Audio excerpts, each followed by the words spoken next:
Hello friends, welcome to Python tutorial. This is our first tutorial of the Python language. Let's start with the introduction of Python. First part of the introduction, which is history of the Python. Judo van Rossum, the creator of Python language.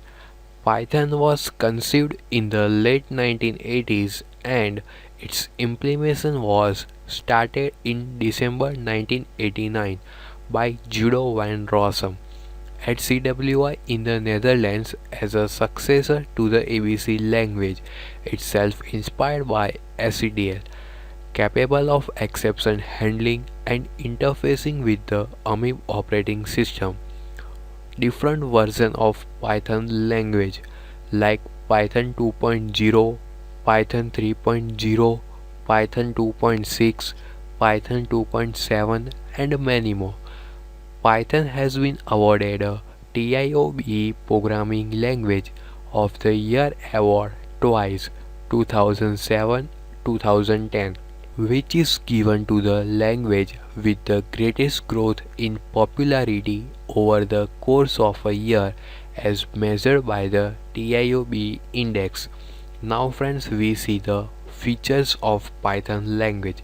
There are many features of Python.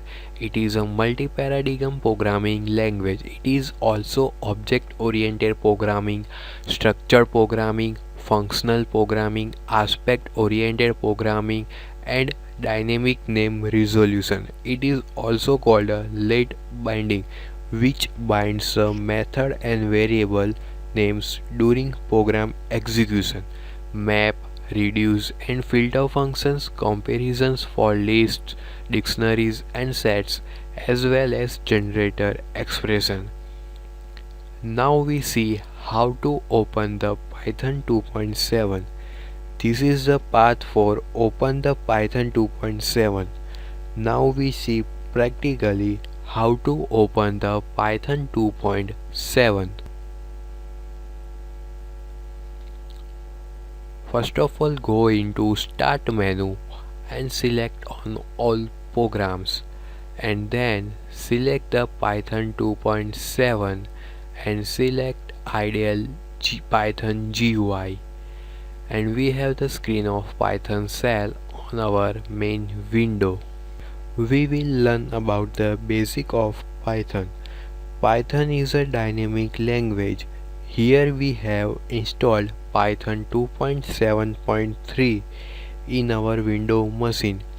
Let's write a hello world program in Python, which is way more easy than writing it in any other programming language. All have to do type print, then double quoted and write hello world, and then complete the double quoted and press enter. There we see hello world is print on the screen. Thank you friends.